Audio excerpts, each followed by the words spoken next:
true indeed, misogyny, patriarchy is at an all-time high. I think all the hosts on the platform can agree with it. But I also say imperialism is at an all-time high as well. And I think that what happens with capitalism and imperialism, colonialism as a whole, um, what they capitalism will morph into whatever you desire. So part of the destruction of African people here in the United States and abroad is that they'll trot out certain types of people. They'll trot out Obama. Boona mentioned Obama when he was elected. I was at the Ebenezer Baptist Church here in Atlanta, King's Church. We were there on behalf of Troy Davis. At the time, we were protesting Troy Davis. So I went through with Martina Correa, who was Troy's sister and whatnot, uh, a dear friend of mine, and some other folks from different formations. We were there strictly to support and raise up the name Troy Davis. This was before his execution. So we happened to be inside the church, and you had some of the richest, wealthiest Negroes, most popular Negroes in the world were there because it was Atlanta, and it was at King's Church. Uh, the problem I have with this whole Kamala conundrum is that people aren't looking at policy. I think that what happens is we get confused, and gender becomes the number one issue. So it becomes the argument and the question uh, is swayed and centered around, oh, you're not for black girl magic, or you know what I'm saying, you're not, this is a black woman, so on and so forth, blah blah blah. I look at Kamala's history, just like I look at Trump's history, just like I look at uh, any other candidate that's running, whether it's Jill Stein, whether it's Cornell, um, you, a good sister, Cynthia McKinney, whatever the case is. So my question is, how do we tackle this? Because we can't allow uh, folks to get away with criminal acts, and she's committed many criminal acts Yeah, as but a just Kalonji, hear me out, hear me out, as a prosecutor and as an attorney general. Because if we look at it in the words of, again, of Imam Jamil Alameen, formerly H. Rap Brown, to be black is necessary, but it ain't sufficient. We would look at Mobutu and say, okay, well, he was black and he was in Africa, so he should be allowed to move the way he moved. So I'm really interested. I'm curious in that because I think that it's a thin line between gender and genocide. yeah, no, what I'm going to say, see, when you just said it shouldn't be the number one agenda, it is for me and my daughter because the Supreme Court literally have taken our reproductive rights away. Like, what if the Supreme Court had said, not only are we going to take away women's right to choose what they want for their body, we're also now going to sterilize men that we think shouldn't procreate. We're now going to go into prisons and be like, you're going to be sterilized. You will never have a baby, even if you come out of prison. I'm sorry, like this is what I'm saying. The space of my generation, most there's a reason why so many of us walked away from hip hop because we're threatened first because of our gender. We're not threatened because we believe in the words of Malcolm X grassroots movement. I won't be threatened if I'm fighting for Puerto Rican independence, but the white lefty kind of men that are part of that, they're going to come at me because I'm a woman. Period. And so I think I I've always been taught you don't pick one or the other. But also, why are we as the women always having to give up part of our intersectionality? What about the men? Yeah. Yeah, Can I piggyback? Can I piggyback? I got to jump in. I got to get in sure, this. I got sure, to sure, say something. Okay. sure. Thank you for the intersectionality. Kimberly Crenshaw gave us that word, and we must use it because these are the moments where we see it in real time. Intersectionality. Now, there's a level, and I think I see and I understand what you're trying to get at, Kalanji, right? How can we criticize her without it being personal? There's a difference between politics and personal, right? We can definitely be critical with policy and politics. But I think, and I dare say, don't let me be misunderstood in trying to speak for you, my sister. But I think what we're getting at is that it becomes personal when a woman gets in that space. It doesn't become just political. And that is the space where intersectionality starts to rear its ugly head. Because we can't deny that she is definitely a problem. But then there becomes this other level of misogyny becomes a two-handed sword. Because at one hand, Kamala's gender is being used to lullaby us, because it's kind of bringing a starter point for the Black community. She might be the first Black woman. And so her gender and her race becomes her leading campaign strategy. I just watched something of her like dancing with a drill team squad. Yeah. Right? That's some Black girl shit. They're throwing her Blackness and her femininity to package her. Like, this is who y'all want. And so I think that there is a double-edged sword on that. Because at one hand, yes, it becomes her asset. But at the other hand, it becomes another avenue for misogyny and intersectionality of sexism and oppression to still rear its ugly head. So I just want to say this. Let's criticize her as a politician. Let's not necessarily create a conversation that distracts from who she is as a politician. We don't have to get into the gender shit. You see what I'm saying? She's not gonna win. Yeah. The idea that she's gonna win, to me, is like, that's what's making me very angry, right? Like, first, again, you now have young Black, Afro-Black, Southeast Asian young girls who literally are living in the time where our reproductive rights have been taken away. I think when we talk about imperialism in our communities, like, we know it.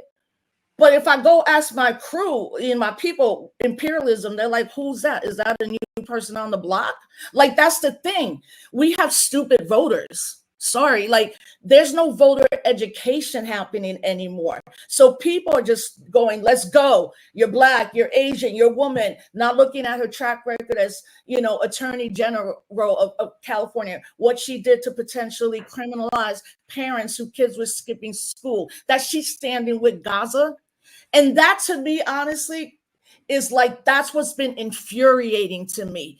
The 9 months of Genocide Joe, genocide, to now see visible Palestinian people going, we got to give her a chance. I'm like, y'all are crazy. Now y'all are crazy.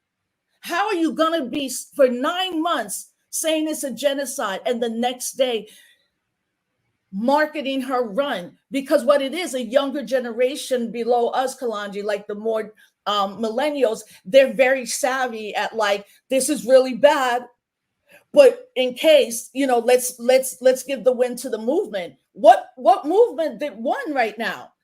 She's not going to stop with Gaza. She's not going to do anything, about unions, about livable wages. She may cancel student loan debt, all of it, $1 trillion of it, all that being said. So with you, I agree on this, right? But I think what happens is we're just assuming that people know terms. We're assuming that they have even read her. Oh, yeah. No. So what you're saying, I agree with you on that. Yeah. So to your point, this woman right here, is everyone familiar with this woman that's on the screen? Okay. Her name, this sister right here, her name is Cherie Peoples. Cherie Peoples, when Kamala was Attorney General, District Attorney, back in 2011, I believe, 2013. This woman was arrested. She was perp walked because of the fact that the law that Kamala Harris authored, the Truancy Act, that particular act, it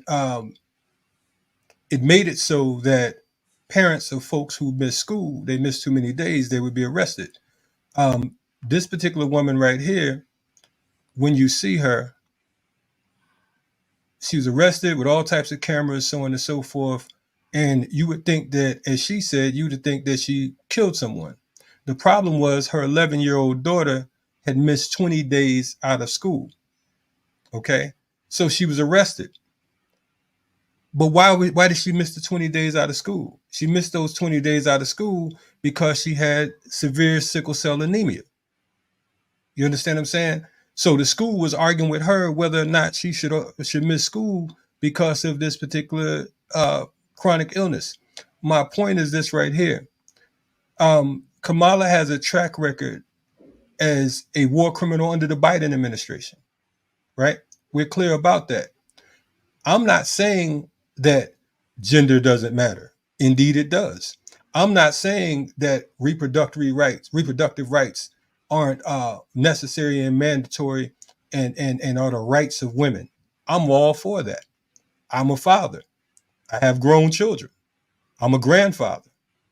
I have granddaughters. So I want them to be able to choose and make the decisions that they want to make and not have some cracker that's up in office try to tell them how to deal with their particular bodies. That's not my issue. You understand what I'm saying? That is a choice that they have the right to make, not the government. I unite with that. But when I'm talking about Kamala Harris, just like Obama, just like Condoleezza Rice, and so many others, I can't just say, okay, boom, because black women are under attack, then I can't point out the Yeah, but fact Solange, that you're a criminal. you're weaving a personal narrative, and we all have that. Like, I don't get. No, this isn't personal. No, come on, It's, bro. it's, We known each other for like 30 years. Listen to me I now, know. right? So this is what I'm saying. We all have our personal narratives, but gender is not divorced of that. That's all. I don't have a problem with that. Like, I don't have a problem with that. I unite with that. Right, and I'm saying this, in the long run, she's not going to win because men in this country are not going to vote for a woman. And that's why I'm like, that's what I'm saying. That's what I'm saying. Like, right now, the gender thing is being pushed, of course, because she's a woman. We've never had a woman president. And also, I, as a Black Puerto Rican, self-identified Black Puerto Rican woman, I also, I have to give grace, particularly to African American women, right? Like, especially for younger women. I did it when we were running against Obama. Look, when he won, I knew why everybody stopped to watch. I know my dad wasn't like crying. He never really voted. He was like, oh, I didn't think this would ever happen while I was still alive. Let's get back to work. I got to go to work tomorrow, kind of thing. That's what I'm saying. I honestly don't think she wins because she's a woman, because of the patriarchal conditions. And I also think like a lot of hella white men and white women, even people in my family rolling for Trump hard, that they have not right now or aware about where Trump and his cronies are about to go, like in the next couple days or in the 3 days. So for me, being in a third party, although this year I'm supporting Melina Abdullah and Dr. West, I don't think she has the ability to win because we live in a patriarchal society that never wants to see any type of woman being, quote, the leader of the free world. Right. And again, for the record, the last time I voted for McKinney Clemente. You understand what I'm saying? Because Cynthia McKinney was someone that I organized with in these streets, for over 20 years. So I know where she stands, and I know where you stand, because as you mentioned, we've known each other over 30 years.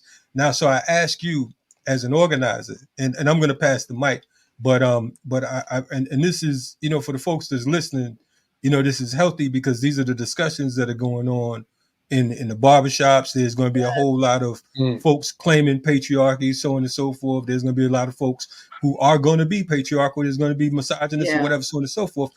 But at the same time, I also understand that we're in a world, again, when we're talking about capitalism and colonialism, Barack Obama didn't become the first Black president because, he was just an articulate, handsome Black man. He became the first Black president because of the fact that his connection to the Black community was a disconnect. He didn't identify as an African in America, just much like Kamala Harris identifies as Black in certain circles, but also she believes in her Asian heritage, and we go ahead and we respect that because you are who you are, right? However, I'm also saying that we have to be careful because of the fact that they're going to give you what you want because they know that you're sick and tired of old crusty ass crackers. You understand what I'm saying? But we already saw this play from the jump. So real Okay, I quick, got yeah, yeah. quick question, Quick question, then we'll but, wrap. we got Yeah, we got to connect something real quick because no you doubt, played no a doubt. clip. You played a clip Yes, from that brother, and that yes, brother basically said that Barack Obama became a symbol. that's He right. did so much damage when he was in office. That's right. Kamala Harris, if she were to be elected as president, she would become just as that, a symbol. And it's Absolutely. dangerous when you get Black women being lullabied and disillusioned by people who look like they're supposed to be for us, but maybe in real life are not. And that woman that you just showed is an example. There's another young man that Kamala Harris sent to prison. He ended up suing the local police department there and all of that and got like $1 million settlement because of her. She is a problem, but because she's a Black woman, she's going to be packaged to us as another symbol of the beast. And that brother just said it in that clip that you played. Glenn Kamala Ford. Harris is no different. Glenn Ford. But look at Biden's whole cabinet. Biden played that shit like a violin. The majority of Biden's cabinet was Black women. In fact, he started his campaign last year. I mean, when he last ran, he said, if you don't vote for me, you ain't what? So he straight up told you out the gate. So the So thing the is, Biden And government the real thing is that wasn't Black most women have Black to understand women. what their power huh? really is. We don't You have said to what? be, yeah. That the cabinet was not mostly Black women. Biden's You, cabinet. I mean, if you look at, I mean, he had like what, 9 or so Black women, Black judges, Black. He was He appointing definitely black used folks Black women as an like a pimp, appeal to the like a Black tool. community. Yeah, but look, I think this is where we're at. We're in a state right now within our communities, within these United States, that patriarchy does not need, that white supremacy doesn't need a white person. Is carried out by folks, right? Like the Black Miss Leadership class, but obviously Biden, and if Harris wins, what that's going to look like. To me, I feel the same. Just because you're a woman doesn't mean you're not patriarchal. And that's the nuance I talk about, right? Like, we're now in these systems, especially because we're becoming the majority. But again, it is Black spaces, Black academia, Black organizers that have always accepted and loved me and like, go do oh, you're a Black Puerto Rican, dope. Where Latinos hate me, I don't care. I'm like, whatever, hate yourself, you hate me, I'm trying to get Puerto Rico free after I leave this mess of the United States, so I think that's the tricky part. And I also understand, like, if you look at millennials, 2008, they were still young and they see a Black man becoming the president. They believed everything. You know why? Because they didn't know what it meant to vote. They didn't read the platform. They didn't know the policy. It was the hearts and minds of the people that Biden, but it was that generation that then the George Zimmerman, Troy Davis, right? Jenna 6, Troy Davis, shooting Trayvon. He gets out.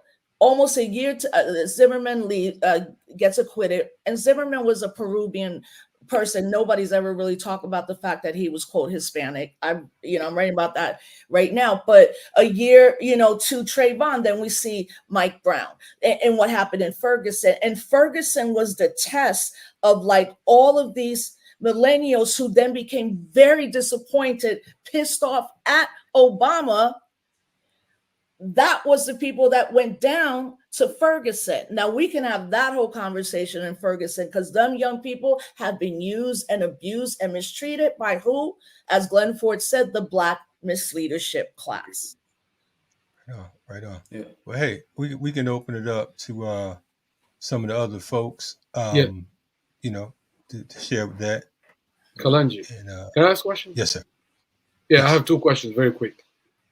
First of all, our comrade Rosa mentioned Kimberly Crenshaw and intersectionality. What really strikes me is that, I think it was during the second show when we were talking about the fact that many of our Pan-African revolutionary leaders have been invisibilized. Okay, many people don't know about them, basically.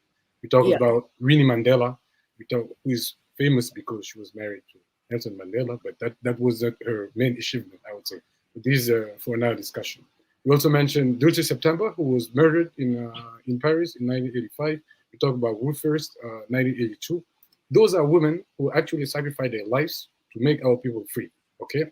But unfortunately, most of those revolutionary African I would even say black. Okay, most of them were black. Rufus was actually white, but I would say, yeah, most of them were black. They did not get the attention or the publicity that Kimberly Crenshaw as an author has got. Okay, she didn't get the same. They didn't get the same type of funding. They don't get the same type of coverage that Kimberly Crenshaw has got. And actually, I think she even posted a message supporting Kamala Harris. So my first question to Rosa, I hope it's clear enough, is that don't you think that there is a contradiction between the fact of trying to promote the work of people like Kimberly Crenshaw, and at the same time not dedicating the same type of energy or even money to make visible the legacy of our other revolutionary African women, leaders? Yeah, no, I agree with that. So Kimberly Crenshaw, she did the work critical race theory. Critical race theory. That was what her article was about when it was dormant for a long time because they didn't even teach Kimberly Crenshaw. And to this day, most colleges and undergrads don't have access to, quote, a critical race theory analysis. No, I agree with you in this way. Ferguson again, because Ferguson right now it's been 10 years. As a historian, as I pursue my PhD, I decided to focus on contemporary history, not writing about things that happened in the 70s or 80s, even though I talk about them, So we got a 10-year, and then the killing of, wow, that is my menopause. What year are you talking about? Wait, oh my God. George Floyd. Oh yeah, George Floyd. Sorry. So good. We with you. Yes, sorry about that. And you have very visible leaders that are living really good $1 million lives because they did pimp Ferguson and they did dive into all that money that came down during the protests with George Floyd, and then double down, on the DEI and all these things, which none of these things resonate in our communities, especially our communities that are working class and poor. So all that, what you're saying, I 100% agree with you.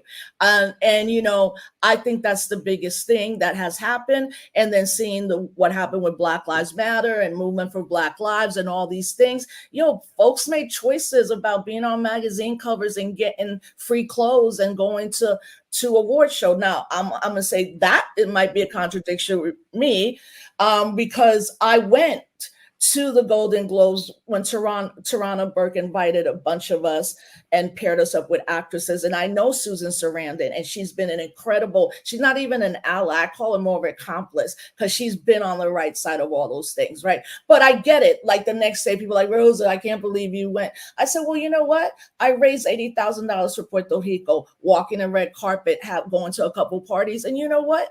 I said to somebody, I said, I don't care. I have fun for 24 hours. Can I get some fun and then go back to work? So people were always coming at me with certain things. But what you're saying is the movement thought that philanthropy was going to save them as opposed to community organizing. And everybody, for the most part, that is a visible leader has completely dropped the ball, and they do not care because there's not ever accountability. So 100% agree with your analysis on that. Anybody else? I had a second question very quickly, because you mentioned the fact that, people in the US would never elect a woman as president. It really struck me because, I'm not very familiar with the US society. I don't know, I'm based in Europe, basically, that's where I grew up. It really struck me because, and Fernando will be probably able to confirm that, because most of the leaders of the fascist parties here in Europe are women. Right. And some of them have been elected. The prime minister of the third economic power in Europe is a woman. Okay, the prime minister of Italy. And you look at France, Spain, Sweden, Norway. Most of the far right wing and even some neo-Nazi parties who are either in power or have a chance of getting in power, they are now led by women. So would you assume that, I don't know if you'll be able to answer that question, but would you assume that the European societies are less patriarchal than the U.S. society, and that's why women will never get elected, whereas far right-wing women in Europe, for example, get elected. Well, what I believe I see in Latin America, the continent of Africa, and Europe, I know in Europe they're more neo-Nazi, Marie Le Pen, what she's trying to do in France, and that. But I believe the whole world is patriarchal. I think, like, we talk about anti-Blackness amongst the Latino community, and a lot of the work in the last 3 years really reads like this: all Latinos are anti-Black, and I'll be like, what Latinos? That's not even a race. There's no land called Latino. It's no. I'm a Black, racially Puerto Rican, ethnically woman who believes as an independista that I want freedom from the chains of colonialism on Puerto Rico right now.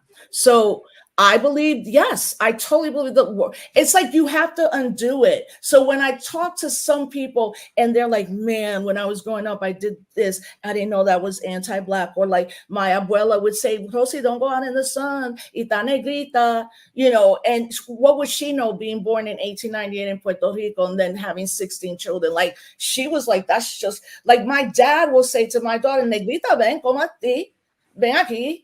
Then they do a whole session about people who say they're negrita. And it's like, it's almost like we have to root out anti-Blacknism in my larger community. I believe in that. But I'm more about like the whole world's anti-Black. What are we going to do about it? And what are we going to do with the people that are looking like us, the genders that are about us, the ones that put in all these systems into play, while the white men are like in the back room, like, you know, like let them go fuck themselves up. Right. Well, in this case, and I'm okay. Go ahead, Kalonji. I'm sorry. no. I was just gonna say some smart shit. In this right case, in this case, judging from the picture above your head, Rosa, the white man is on top of her. But anyway, I'm Oh just saying, God! Well, let me say this to all of my real Black girls, all of my Black women, all of my African diasporic women. If you are watching this YouTube, know that this power that we possess is real. Because if we see that they're using her femininity and her gender as a thing to distract us, then we have to acknowledge that there's some power in that, right? There's something to be said about women being in leadership. But I want to encourage my sisters to not be fooled by just being in sisterhood with somebody that really ain't about that life, okay? And that's my warning. That's my warning. Don't just be down because she is a woman. Be